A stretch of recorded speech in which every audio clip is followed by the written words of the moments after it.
हर बार की तरह राजा विक्रम फिर बेताल को पेड़ से नीचे उतारता है और पीठ पर लादकर उसे योगी के पास ले जाने के लिए चल देता है। ऐसे में एक बार फिर बेताल राजा विक्रम को बोलने पर विवश करने के लिए एक नई कहानी कहना शुरू करता है। कहानी है राजा रूपसेन और अंगरक्षक वीरवर की। वर्धमान राज्य में रूपसेन नाम का एक राजा राज किया करता था। राजा बहुत ही साहसी, दयालु और न्यायप्रिय था। यही वजह थी कि केवल वर्धमान में ही नहीं बल्कि उसके राज्य से सटे सभी राज्यों में भी राजा रूपसेन के व्यक्तित्व की मिसाल दी जाती थी। एक दिन रूपसेन के दरबार में वीरवर नाम का एक व्यक्ति आया। जब राजा ने उसके आने की वजह पूछी तो वीरवर बोला, मुझे नौकरी चाहिए और मैं अंगरक्षक के तौर पर आपकी सेवा करना चाहता हूँ। वीरवर की यह बात सुनकर राजा ने कहा, मैं तुम्हें अपना अंगरक्षक बना सकता हूँ, लेकिन उसके लिए तुम्हें अपनी कार्यकुशलता सिद्ध करनी होगी, ताकि मैं यह तय कर सकूं कि तुम मेरे अंगरक्षक बनने के लायक हो भी या नहीं। राजा की यह बात सुन वीरवर फौरन तैयार हो गया। उसने अपने बाहुबल के साथ अपना शस्त्र कौशल भी दिखाया। वीरवर की सभी विशेषताओं को देखकर राजा रूपसेन बहुत प्रभावित हुआ। राजा ने पूछा, वीरवर बताओ, अगर मैं तुम्हें अपना अंगरक्षक बनाता हूँ तो तुम्हें प्रतिदिन खर्च के लिए क्या चाहिए? राजा के इस सवाल पर वीरवर बोला, महाराज, आप मुझे 1000 तोले सोना दे देना। वीरवर का इतना कहना था कि दरबार में मौजूद सभी लोग हैरान होकर वीरवर की ओर देखने लगे।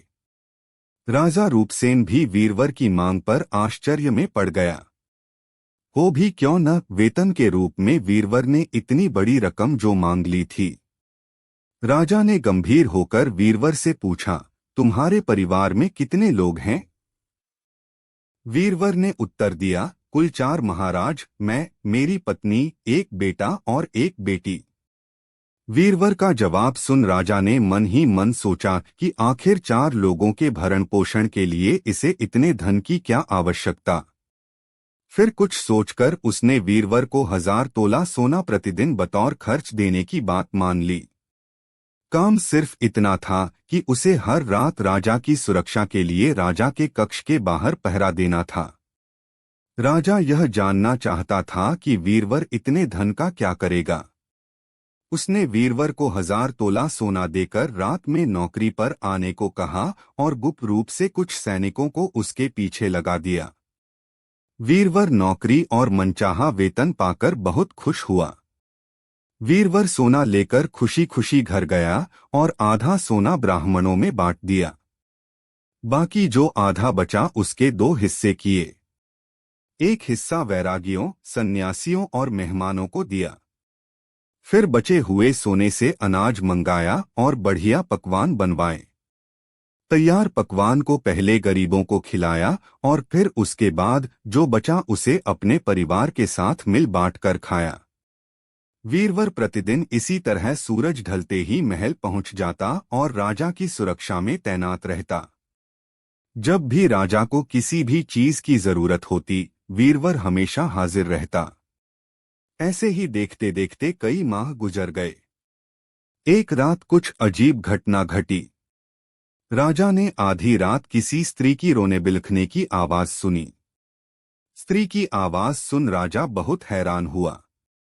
राजा ने वीरवर को बुलाया और कहा, जाओ और पता लगाकर आओ कि इतनी रात को कौन रो रहा है। साथ ही उसके रोने की वजह भी मालूम करना। राजा का आदेश मिलते ही वीरवर वहां से फौरन उस स्त्री के रोने का कारण जानने के लिए निकल पड़ता है। थोड़ी दूर जाने के बाद वीरवर को एक स्त्री दिखाई दी।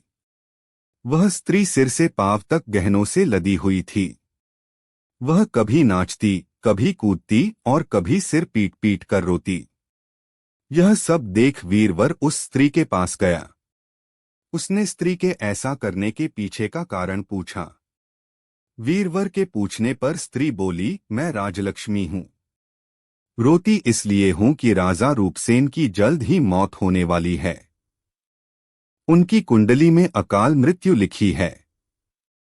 अब उनके जैसा न्याय प्रिय और कुशल राजा चला जाएगा, तो मुझे किसी और के अधिकार में रहना पड़ेगा। इसी बात का मुझे बहुत दुख है। राजा की मौत की बात सुनकर वीरवर ने राजलक्ष्मी से पूछा, क्या इस मुसीबत को टालने का कोई उपाय नहीं है? इस पर राजलक्ष्मी बोली, उपाय तो है, लेकिन क्या तू कर पाएगा? वीरवर बोला, आप मुझे उपाय बताएं, मुझसे जो भी बन पड़ेगा मैं अवश्य करूंगा। वीरवर के हामी भरते ही राजलक्ष्मी बोली, पूर्व की दिशा में यहाँ से कुछ दूर एक देवी का मंदिर है। अगर उस मंदिर में तू देवी के चरणों में अपने बेटे की बलि दे देता है तो राजा पर आने वाला संकट टल जाएगा। उसके बाद राजा 100 साल तक बिना किसी तकलीफ के जीवित रहेगा और राज कर पाएगा। राजलक्ष्मी की यह बात सुन वीरवर घर की ओर चल देता है और घर पहुंचकर सब हाल अपनी पत्नी को बताता है। इतने में उसका बेटा और बेटी भी जग जाते हैं। जब वीरवर के बेटे को इस बारे में पता चलता है तो वह भी खुशी खुशी देवी के चरणों में बलि चढ़ने के लिए राजी हो जाता है। वीरवर का बेटा कहता है, सबसे पहले यह आपका आदेश, दूसरा राजा का जीवन बचा पाऊं, तीसरा देवी के चरणों में मृत्यु, इससे बड़ा सौभाग्य मेरे लिए और क्या होगा पिताजी। आप अभी चलिए, मैं आपके साथ चलता हूं। बेटे की यह बात सुन वीरवर अपने पूरे परिवार को साथ लेता है और देवी के मंदिर पहुंच जाता है। मंदिर पहुंच वीरवर ने अपनी तलवार निकाली और यह कहते हुए, मां यह बलि स्वीकार करो और मेरे राजा को लंबी आयु प्रदान करो, बेटे का सिर धड़ से अलग कर दिया। भाई की मौत पर वीरवर की पुत्री भी माता के चरणों में सिर पटककर अपनी जान दे देती है।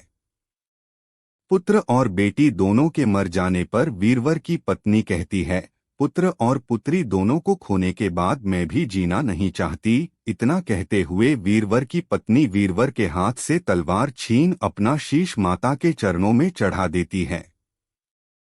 पत्नी की मृत्यु के बाद अब वीरवर सोचता है कि मैं अपने परिवार में अकेला रह गया हूं तो फिर मेरे जीने का भी क्या फायदा। यह सोचते हुए सामने पड़ी तलवार से वह खुद को भी खत्म कर लेता है।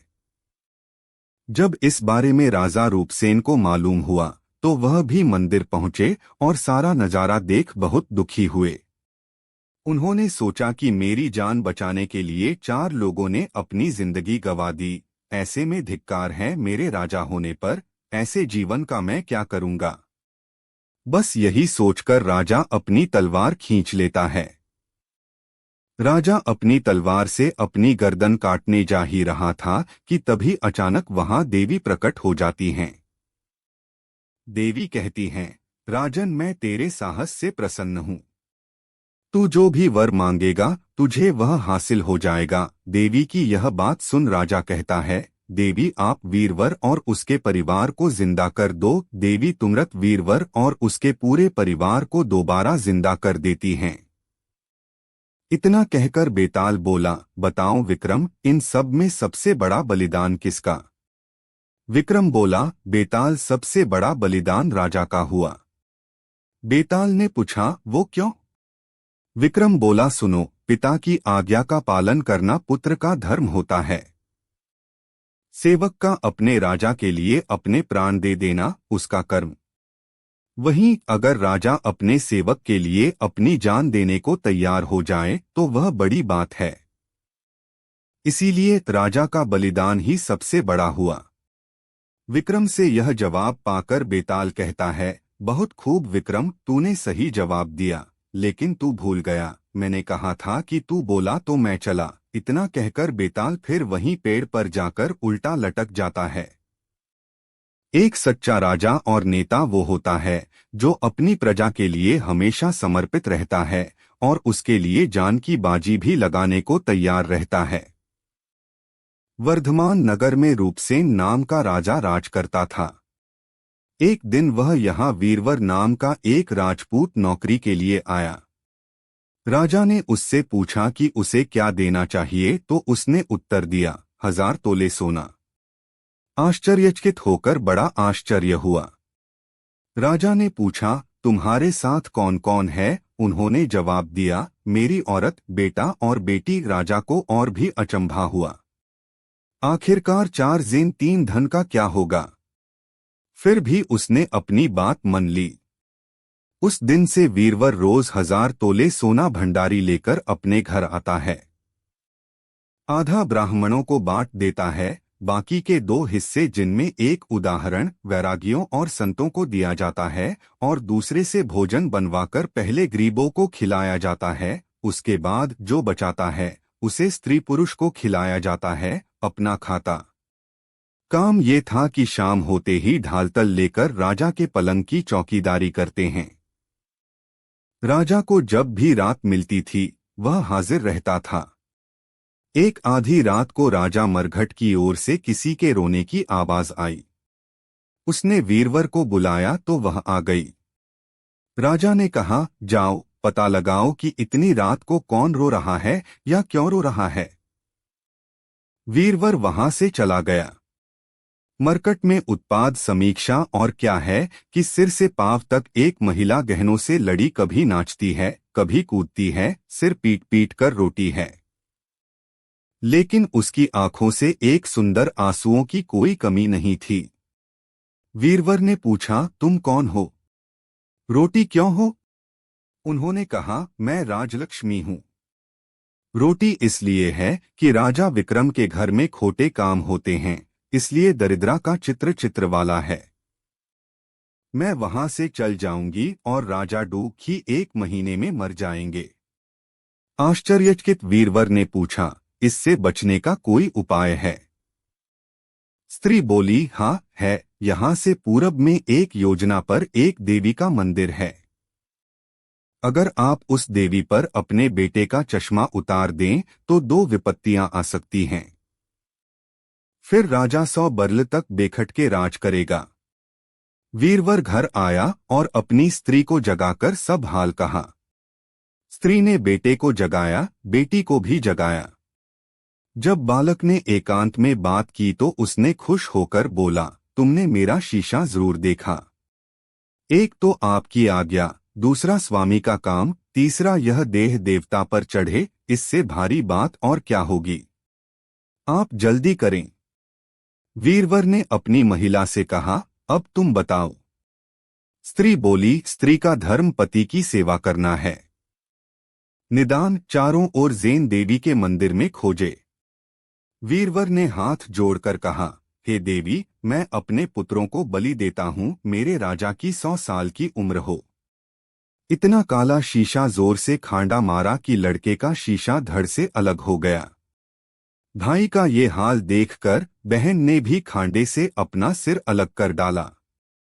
बेटा बेटी चले गए तो दुखी मां ने भी नंगी को पकड़ लिया और अपनी गर्दन काट दी। वीरवर ने सोचा कि घर में कोई नहीं रह रहा तो मैं ही जीकर क्या डूबूंगा।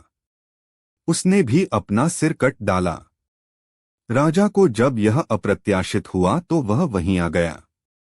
उसे बड़ा दुहक हुआ कि उसके लिए 4 मिशकत की जान चली गई।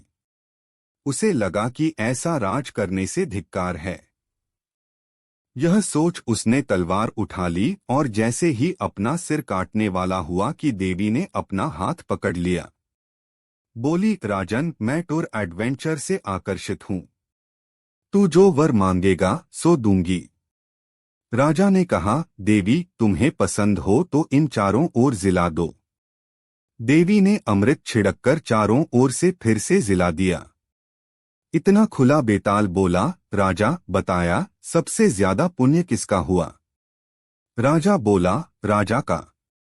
बेताल ने पूछा, क्यों। राजा ने कहा, इसलिए कि स्वामी के लिए चक्र का प्राण देना धर्म है, लेकिन चक्र के लिए राजा का राजपाट छोड़ना, जान को 3 के समान समझकर तैयार हो जाना बहुत बड़ी बात है। यह सुन बेताल गायब हो गया और पेड़ पर जा लटका। पिपरीरा राजा दौड़ दौड़ वहां समुद्र तट की ओर फिर उसे डायनासोर लाया तो बोतल ने चौथी कहानी। चम्मापुर नाम का एक नगर था जिसमें चंपकेश्वर नाम का राजा राज करता था। उसके सुलोचना नाम की रानी थी और त्रिभुवन सुंदरी नाम की लड़की। राजकुमारी यथा नाम तथा गुण थी। जब वह बड़ी हुई तो उसका रूप और निखर गया। राजा और रानी को उसके विवाह की चिंता हुई। चारों ओर इसकी खबर फैल गई। बहुत से राजाओं ने अपनी अपनी तस्वीरें बनवाकर भेजी, पर राजकुमारी ने किसी को भी पसंद न किया। राजा ने कहा, बेटी कहो तो स्वयंवर करूं, लेकिन वह राजी नहीं हुई। आखिर राजा ने तय किया कि वह उसका विवाह उस आदमी के साथ करेगा जो रूप, बल और ज्ञान इन तीनों में बढ़ा चढ़ा होगा। एक दिन राजा के पास 4 देश के 4 वर आए। एक ने कहा, मैं एक कपड़ा बनाकर 5 लाख में बेचता हूँ, 1 लाख देवता को चढ़ाता हूँ, 1 लाख अपने अंग लगाता हूँ, 1 लाख स्त्री के लिए रखता हूँ और 1 लाख से अपने खाने पीने का खर्च चलाता हूँ। इस विद्या को और कोई नहीं जानता। दूसरा बोला, मैं जलथल के पशुओं की भाषा जानता हूँ। तीसरे ने कहा, मैं इतना शास्त्र पढ़ा हूँ कि मेरा कोई मुकाबला नहीं कर सकता। चौथे ने कहा, मैं शब्दवेधी तीर चलाना जानता हूँ। चारों की बातें सुनकर राजा सोच में पड़ गया। वे सुंदरता में भी एक से एक बढ़कर थे। उसने राजकुमारी को बुलाकर उनके गुण और रूप का वर्णन किया, पर वह चुप रही। इतना कहकर बेताल बोला, राजन तुम बताओ कि राजकुमारी किसको मिलनी चाहिए। राजा बोला, जो कपड़ा बनाकर बेचता है वह शूद्र है, जो पशुओं की भाषा जानता है वह ज्ञानी है, जो शास्त्र पढ़ा है ब्राह्मण है, पर जो शब्दवेधी तीर चलाना जानता है वह राजकुमारी का सजातीय है और उसके योग्य है। राजकुमारी उसी को मिलनी चाहिए। राजा के इतना कहते ही बेताल गायब हो गया। राजा बेचारा वापस लौटा और उसे लेकर चला तो उसने 10वीं कहानी सुनाई। विशाला नगरी में पद्मनाभ राजा का शासन था। उसी नगर में अर्थदत्त नाम का साहूकार भी रहता था। अर्थदत्त के अनंगमंजरी नामक एक सुंदर पुत्री थी, जिसका विवाह साहूकार ने एक धनी साहूकार के पुत्र मणिवर्मा से किया था। मणिवर्मा अपनी पत्नी को बहुत प्रेम करता था, लेकिन पत्नी उसको प्यार नहीं करती थी। एक बार मणिवर्मा कहीं गया हुआ था। पीछे से अनंगमंजरी ने राजपुरोहित के लड़के कमलाकर पर निगाहें पड़ी तो वह उसे चाहने लगी। पुरोहित का लड़का भी अनंगमंजरी को चाहने लगा। अनंगमंजरी महल के बाग में जाकर चंडी देवी को प्रणाम कर कहती हैं, यदि इस जन्म में मुझे कमलाकर पति के रूप में न मिला तो अगले जन्म में जरूर मिले। यह कहकर वह अशोक के पेड़ से अपने दुपट्टे की फांसी बनाकर आत्महत्या करने लगती है। तभी उसकी सखी वहां आ गई और उसे यह वचन देकर ले गई कि वह उसको कमलाकर से जरूर मिलेगी। दासी सवेरे कमलाकर के यहाँ गई और दोनों की बाग में मिलने का प्रबंध करके आई।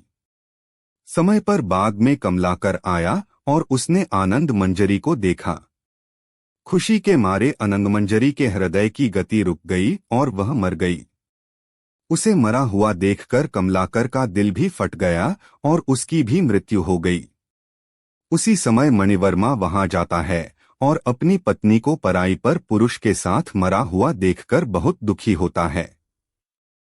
वह अपनी पत्नी को बहुत प्रेम करता था और उसके योग से उसके भी प्राण निकल गए। चारों तरफ हाहाकार मच गया। चंडी देवी प्रसन्न होती हैं और सबको जीवित कर देती है। इतनी कहानी सुनकर बेताल बोला, बताओ राजन, तीनों में सबसे ज्यादा प्रेम में अंधा कौन था। राजा ने कहा, मेरे विचार में मणिवर्मा के अपनी पत्नी को पर पुरुष के से प्यार करते देख कर ही शौक से, क्योंकि उसके पर पुरुष को अपनी पत्नी को प्यार करते हुए देखकर ही उसके प्राण निकल गए। मंजरी और कमलाकर दो अचानक मिलने की खुशी से मरे। इसमें कोई आश्चर्य की बात नहीं है। राजा का जवाब सुनकर बेताल खुश हुआ और बोला, राजन तूने अपना मुंह खोला और अब मैं चला। राजा विक्रम बेताल के पीछे भी जाकर उसको पेड़ से नीचे उतार कर लेकर वापस नगर को चलते हैं। रास्ते में बेताल फिर से राजा को एक नई कहानी सुनाता है।